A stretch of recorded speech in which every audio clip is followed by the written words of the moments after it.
Kristus, buat Tahu Remboken yang ada di Jakarta,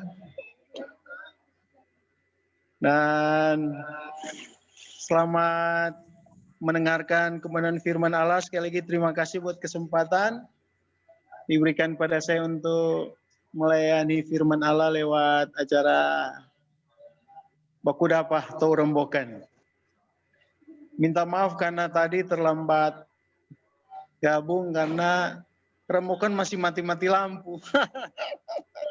Masih di kampung Kak Tuto. Jadi sekali lagi mohon maaf ya, baru gabung ini karena lampu baru nyala. Dan kita akan mendengarkan firman Tuhan. Puji Tuhan. Jadi yang ada di Jakarta, suasana Remboken sekarang biar mati-mati lampu. Tapi tuh kidung-kidung Natal mulai rame di sini. Haleluya. Jadi saya percaya juga teman-teman yang ada di Jakarta rindu mau pulang Remboken. Betul. Yang ada di Bandung, di apa ya, kita berdoa biar Tuhan berkenan. Sekali-sekali Remboken kan ada kunjungan dari orang-orang kota yang sudah berhasil di sana untuk memberkati orang yang ada di Remboken. Amin. Nah, puji Tuhan malam hari ini singkat saja kebenaran firman Allah. Mungkin hidupi videonya dulu, apa? Ya. Videonya belum dihidupi, videonya belum dihidupi. Oke. Ini, oke. Sarah. Tunggu ya. Oke. Video deh. Mantap. Itu. Sorry, soalnya baru belajar ya. Oke, terima kasih dan kita langsung saja mendengarkan firman Tuhan ini. Iya, amin. Silakan. Oke, saya malam hari ini singkat saja akan berbicara tentang sesuatu yang mulai langka di hari-hari ini, yaitu tentang kekudusan. Haleluya. Ya. Kekudusan itu menjadi sebuah harga mati dalam pelayanan. Sehebat apapun kita, sehebat apapun gereja, kalau sudah tidak lagi memprioritaskan kekudusan, nah itu tandanya kita sedang menuju pada hal-hal yang sekuler. Dan kita akan kehilangan kemuliaan Tuhan, hadirat Tuhan, yang adalah esensi utama dalam pelayanan. Jadi kekudusan itu adalah sebuah harga mati dalam pelayanan. Sekalipun sebagai hamba Tuhan, tidak gampang kita hidup dalam kekudusan, tapi ketika kita hidup kudus, ada janji-janji kebenaran firman Allah. Ya, Ibrani bilang, tanpa kekudusan kita tidak akan melihat Tuhan. Pemazmur bilang, orang-orang kudus akan melihat pertolongan Tuhan di hari-hari terakhir. Dan kita bersyukur sampai hari ini, kalau kita terbebas dari virus corona, kita tidak terkontaminasi dengan virus corona, itu karena Tuhan ada di pihak kita, ya. Tuhan menjaga dan memberkati kita. Saya akan lihat dalam 2 Korintus pasal yang ke-7. 2 Korintus pasal yang ke-7. Ayat yang pertama bunyi firman Allah. 2 Korintus 7 ayat yang pertama.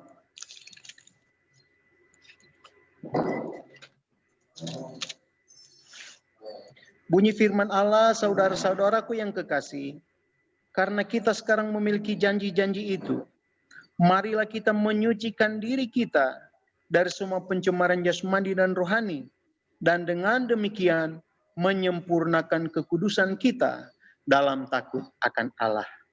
Jadi kebenaran firman Allah ini Paulus sampaikan kepada jemaat Korintus ketika memang dia melihat jemaat Korintus mulai menyimpang dari iman, jemaat Korintus mulai jauh dari standar kekudusan dan kesucian hidup, sehingga kalau sudah lihat dari pasal yang ke-6 2 Korintus, di sana Paulus mengingatkan kembali bahwa sesungguhnya hidup kita adalah tubuh kita adalah bait Allah, di mana Allah berdiam, Allah memberikan karunia, Allah memberikan kasih karunia-Nya, sehingga itu perlu dihargai dengan respon hidup, cara hidup untuk menjaga kekudusan. Nah, puji Tuhan, malam hari ini secara singkat saya akan bahas tentang betapa pentingnya kekudusan. Ya, saya katakan tadi dari awal, sehebat apapun kita, sehebat apapun pelayanan, kalau kita mulai mengesampingkan kekudusan, itu artinya kita sedang menuju ke arah yang sekuler. Kita sedang jauh dari hal-hal yang rohani. Karena Paulus dan Yohanes, kalau sudah lihat dalam surat kitab Wahyu, di sana Tuhan menegur 7 sidang jemaat. Karena mereka terlalu sibuk dengan hal-hal yang lahiriah dan mereka lupa tentang kekudusan. Itu sebabnya kekidian diambil kembali, ada karunia-karunia yang Tuhan ambil kembali. Karena waktu itu zaman mula-mula, waktu sesudah zaman Rasul, gereja hidup memang dalam kelimpahan rohani. Sehingga mereka mulai kehilangan nilai-nilai substansi utama dari pelayanan itu, yaitu kekudusan. Nah, sebagai hamba Tuhan, saya juga ingin sharing dengan teman-teman yang ada di Jakarta, di Bandung, Remboken malam hari ini. Mari kita kembali kepada standar kebenaran firman Allah. Kerinduan Tuhan dalam pelayanan, yaitu kekudusan. Sekali lagi memang kekudusan ini bukan sesuatu yang mudah untuk kita lakukan. Tapi kekudusan ini adalah sebuah kemutlakan. Ya, harga mati dalam kita melayani Tuhan. Karena sekali lagi tanpa kekudusan kita akan terbawa oleh arus dunia ini. Tapi ketika kita belajar bayar harga, kita mengejar kekudusan, ada begitu banyak janji-janji kebenaran firman Allah yang akan kita alami dalam hidup ini. Ya, akan terjadi terobosan-terobosan baru, akan terjadi the next level, kita akan lebih peka dengan kehendak Tuhan. Bahkan lewat kekudusan, kata firman Allah, gereja akan mengalami hal-hal yang supranatural. Kita akan berjalan bersama dengan Tuhan. Karena pribadi Tuhan adalah pribadi yang kudus. Itu sebabnya sekarang kan ada begitu banyak aliran-aliran gereja. Ya, tapi kita sebagai orang percaya, aliran gereja itu sebuah komunitas kekristenan di mana kita sudah dipanggil keluar dari kegelapan untuk masuk dalam terangnya yang ajaib, dan buah utama dari gereja yang benar adalah kekudusan. Ya, sekali lagi adalah kekudusan. Dan malam hari ini kalau kita lihat dalam 1 Petrus pasal 1 ayat 15 dan ayat yang ke-16. 1 Petrus 1 ayat yang ke-15 dan ayat yang ke-16. Bunyi firman Allah, tetapi hendaklah kamu menjadi kudus di dalam seluruh hidupmu, sama seperti Dia yang kudus, yang telah memanggil kamu. Sebab ada tertulis, kuduslah kamu, sebab aku kudus. Jadi kekudusan itu adalah sebuah panggilan Tuhan. Tujuan utama Allah memanggil kita, supaya kita menjadi kudus sama seperti Dia yang adalah kudus. Jadi tujuan utama panggilan tertinggi gereja dalam pelayanan, supaya kita menjadi kudus, menjadi sama seperti Dia, karena Dia kudus. Haleluya.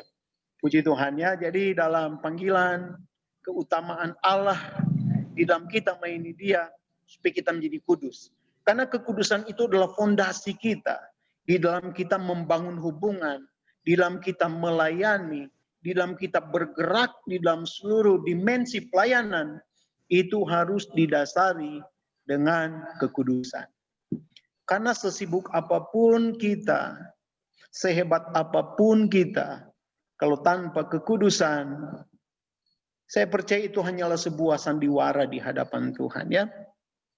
Tapi sekalipun mungkin kita masih terbatas dalam pelayanan, tapi ketika kita memprioritaskan Tuhan lewat hidup kudus, kata firman Allah, kita menghormati kekudusan Tuhan, itu adalah awal di mana Allah akan mempercayakan hal-hal yang besar atas hidup kita. Dan puji Tuhan, saya percaya kekudusan itu bukan hal yang gampang untuk kita lakukan. Tapi kalau kita belajar firman Allah, kekudusan itu sebenarnya adalah sebuah impartasi Tuhan atas hidup kita ketika kita bergaul intim dengan Tuhan. Ya. Jadi dengan kekuatan kita, kita tidak akan mampu hidup kudus. Karena kekudusan itu adalah sebab akibat dari keintiman kita dengan Tuhan, kedekatan kita dengan Tuhan lewat pujian, penyembahan, kita berdoa, maka Tuhan akan mengimpartasikan kekuatan kekudusannya atas hidup kita, sehingga kita dimampukan untuk hidup kudus. Sama seperti Dia yang adalah kudus. Jadi yang pertama, kekudusan itu kita terima, kita alami ketika kita dekat dengan Tuhan.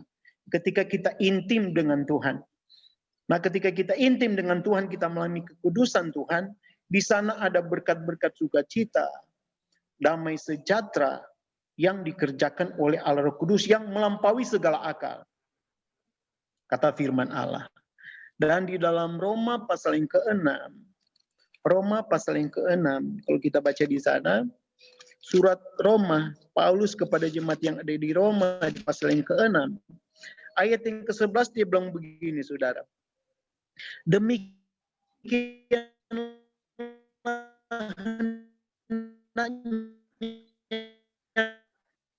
kamu memandangnya bahwa kamu telah mati bagi dosa, tak dosa, jangan berkuasa lagi di dalam tubuhmu yang fana, supaya kamu jangan lagi menuruti keinginannya. Ayat 18, kamu telah dimerdekakan dari dosa dan menjadi hamba kebenaran. Jadi inti kita hidup kudus ketika kita belajar menjadi hamba kebenaran. Ketika kita berpegang pada kebenaran. Ketika kita hidup melakukan setiap firman yang disampaikan. Jadi menjadi kekristenan, menjadi iman kita bertumbuh ketika kita hidup sesuai dengan kebenaran. Paulus bilang kita menjadi hamba dari kebenaran sehingga kita lepas dari dosa. Jadi ketika kita bergaul dekat dengan firman Tuhan, dengan kebenaran, bahkan kita menjadi hamba kebenaran. Kalau kita lihat kebenaran adalah Allah sendiri. Ya. Yohanes pasal yang ke-17, kebenaran itu adalah pribadi Allah. Jadi ketika kita menjadi hamba kebenaran, kita hidup sesuai dengan kebenaran firman, dosa tidak berkuasa lagi ketika firman menguasai hati, hidup, pikiran, seluruh hidup kita dikuasai oleh kebenaran, secara otomatis kita akan bebas dari belenggu dosa. Kita bebas dari hamba dosa, tapi kita menjadi hamba kebenaran. Yang kedua, mari kita hidup mempraktekkan setiap kebenaran, supaya kita terbebas dari hamba dosa, dari segala keinginan-keinginan dosa, keinginan duniawi. Itu kita terbebaskan ketika kebenaran memimpin hidup kita. Ya, Galatia pasal 5, kebenaran itu memerdekakan kita. Dan yang terakhir dalam Roma pasal yang ke-12, Roma pasal 12 ayat yang pertama dia bilang begini, kekudusan itu menjadi sebuah ibadah di hadapan Tuhan. Jadi dimensi ibadah yang paling berkenan di hadapan Tuhan adalah kekudusan. Roma pasal yang ke-12 ayat yang pertama, karena itu saudara-saudara, demi kemurahan Allah aku menasihatkan kamu, supaya kamu mempersembahkan tubuhmu sebagai persembahan yang hidup, yang kudus, dan yang berkenan kepada Allah. Itu adalah ibadahmu yang sejati. Jadi yang terakhir, ibadah itu dinilai dari kekudusan. Ibadah itu menjadi sejati ketika dipersembahkan menjadi sebuah persembahan yang hidup dan kudus. Sehingga ibadah itu menjadi berkenan, menjadi persembahan yang sejati dan sempurna di hadapan Tuhan. Jadi betapa pentingnya kekudusan itu di hadapan Tuhan. Ketika kita menjaga kekudusan, kita hidup bergaul intim dengan Tuhan, apapun yang kita lakukan, itu menjadi persembahan yang harum di hadapan Tuhan. Sekecil apapun yang kita lakukan, ketika kita lakukan dengan dasar kekudusan, itu menjadi sesuatu yang sangat berarti di hadapan Tuhan. Ya, Paulus katakan, ketika kita mempersembahkan sesuatu yang kudus, itu menjadi ibadah yang sejati. Jadi kekudusan itu adalah persembahan yang sejati di hadapan Tuhan. Kata sejati di sini dalam terjemahan asli berbicara tentang sesuatu yang tidak ada bahan campuran. Seperti emas murni yang tidak ada campuran. Dia murni. Ya, seperti emas 24 karat. Jadi ibadah yang sejati, hidup yang kudus, artinya hidup yang tidak tercampur, terkontaminasi dengan hal-hal yang duniawi. Ketika kita beribadah, kita melayani, jangan ada hal-hal yang duniawi yang bisa merusak kekudusan sehingga ibadah kita terkontaminasi, ya. Jadi ibadah yang berkenan adalah ibadah yang kudus di hadapan Tuhan. Ibadah yang sejati adalah ibadah yang kudus di hadapan Tuhan. Sekali lagi, kekudusan ini sebuah harga mati. Kekudusan ini memang sulit untuk kita lakukan, kita kerjakan. Tapi ketika kita dekat dengan Tuhan, kita melekat dengan Tuhan, kita akan mengalami impartasi Allah. Kita akan mengalami impartasi Roh Kudus, sehingga roh, jiwa, tubuh kita dikuduskan di dalam hadirat Tuhan. Puji Tuhan, saya percaya firman Allah yang singkat di malam hari ini bisa memberkati teman-teman sekalian yang ada di Jakarta, di Bandung, di Pulau Jawa. Karena di dalam berita Natal, di dalam Yohanes dibilang begini, Yohanes pasal 2, kemuliaan bagi Allah di tempat yang maha tinggi dan damai sejahtera kepada mereka yang hidup berkenan. Ya, jadi berkat Natal akan terjadi kepada mereka yang hidup berkenan. Jadi menjelang Natal di tahun ini, mari kita jaga kekudusan sehingga berkat sukacita damai sejahtera Natal akan jadi bagian kita semua. Baik yang ada di Jakarta, di Bandung, nikmati damai Natal, berkat Natal. Lewat kita hidup berkenan di hadapan Tuhan. Saya percaya berkat Tuhan firman Allah yang singkat di malam hari ini memberkati kita semua. Dan shalom, Tuhan Yesus memberkati. Haleluya. Puji Tuhan. Langsung doa sesudah firman, Pak Gembala Meki. Langsung berdoa. Ya. Oke. Mari kita akan satu di dalam doa. Bapa di sorga, di dalam nama Tuhan Yesus Kristus, kami bersyukur untuk pertemuan Tau Rembokan Pekudapa bersama di internet. Kami percaya Tuhan, ada kerinduan besar bagi kami untuk negeri ini dipulihkan dan diberkati oleh Tuhan. Itu sebabnya kami sepakat, kami satukan hati, kami berdoa. Biar Tau Rembokan dimanapun mereka berada. Biar kasih karunia Allah akan terus melawat, memulihkan, memberkati. Untuk menjadikan kami pribadi-pribadi yang hidup berkenan di hadapan Tuhan. Hidup menyenangkan hati Tuhan. Sehingga kami berdampak apapun yang Tuhan percayakan atas hidup kami di gereja, di pelayanan, di tempat pekerjaan kami berdampak jadi berkat untuk hormat dan kemuliaan bagi nama Tuhan. Hamba percaya kuasa kebenaran firman Allah di malam hari ini memerdekakan kami, memberi impartasi kekudusan, sehingga roh jiwa kami dikuduskan, diberkati, diurapi untuk jadi alat berkat, untuk hormat dan kemuliaan bagi nama Tuhan. Terima kasih Bapak untuk kesempatan yang indah, Kau percayakan bagi hamba untuk melayani di acara ini. Semua yang sudah ambil bagian Tuhan berkati, pengurus acara ini, Tuhan berkati di dalam nama Yesus. Sehingga apa yang diberkati Tuhan, diberkati untuk selama-lamanya. Kami sepakat, kami berdoa untuk Kecamatan Rembokan, Tuhan pulihkan, Tuhan ampuni, Tuhan berkati. Kemuliaan Tuhan, Rembokan dimenangkan kehormatan kemuliaan bagi nama Tuhan. Doa kerinduan kami bersama, biar semua apa yang kami doakan, kami rindukan Tuhan mendengar, Tuhan menjawab tepat pada waktunya Tuhan. Terima kasih Bapa. Ini doa syukur hamba, terberkatilah kami semua. Hanya di dalam berkat nama Tuhan Yesus Kristus kami sudah berdoa. Haleluya. Amin.